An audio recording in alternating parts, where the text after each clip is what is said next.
I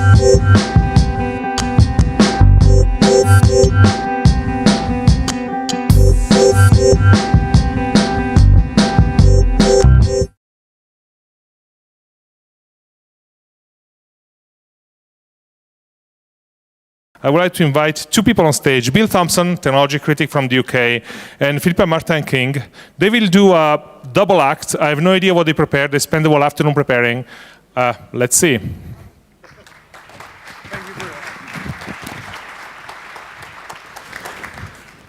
There will be no cabaret, actually. It's a very straightforward double act, and I think Flip's going to start off.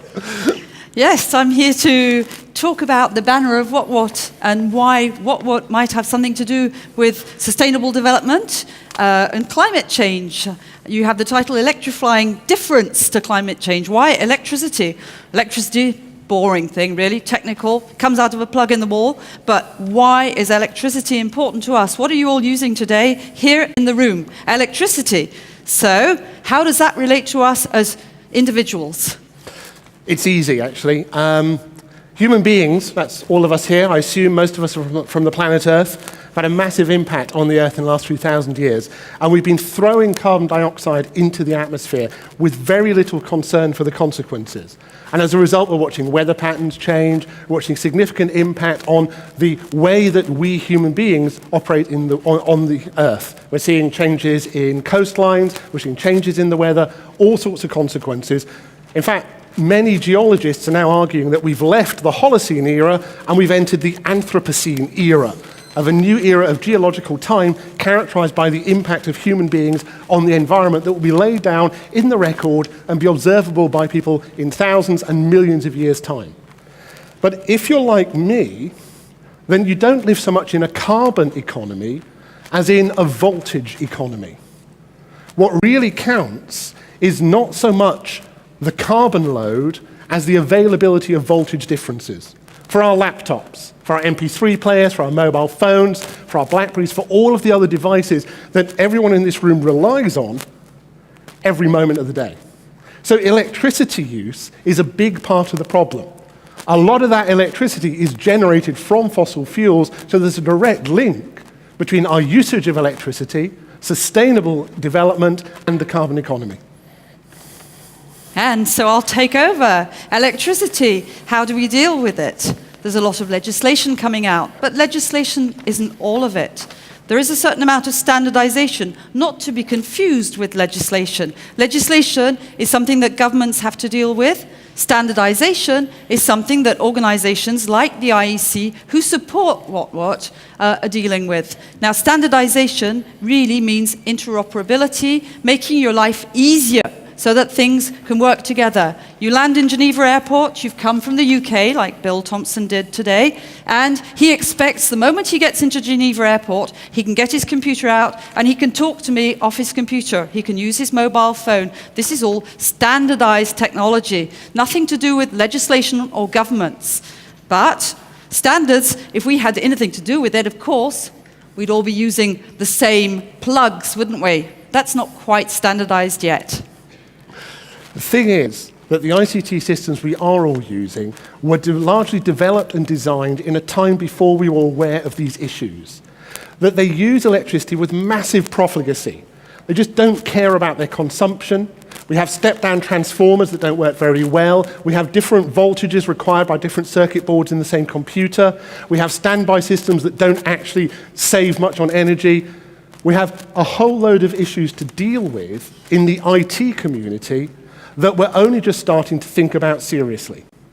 Some manufacturers are doing good work. IBM, Intel, Google are all making serious efforts to get into what they call green computing, but it's still not enough. And I look around at all the computers here, and I wonder just how much power we're currently consuming. If everyone in this room was using an XO1 laptop, like the ones that were outside earlier, they'd have gone to sleep while you weren't typing. They'd have shut down their processors, they wouldn't be using nearly as much power.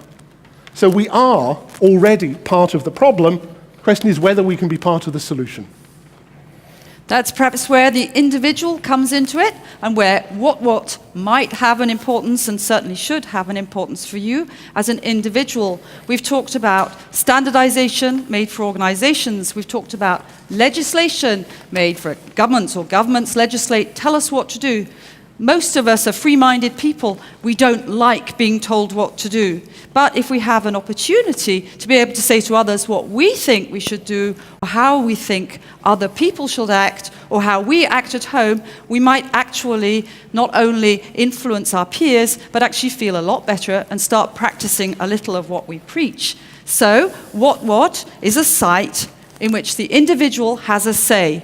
Now, an individual, I believe, has a role to play in the world because some great individuals have moved the world and created great projects which other people have adopted and followed on. If you look at WattWatt.com, as we said, a play on what, the measure of power as a watt, and which one you're choosing WattWatt.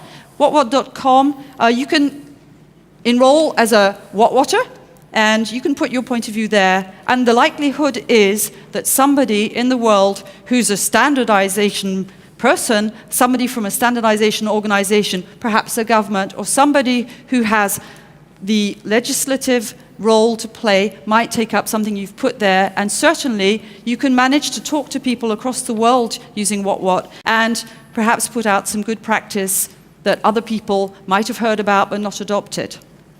So WattWatt's here, it's there, you can see the website. I helped with some of the initial ideas. I'm a contributor, and I'm really proud to be playing a part.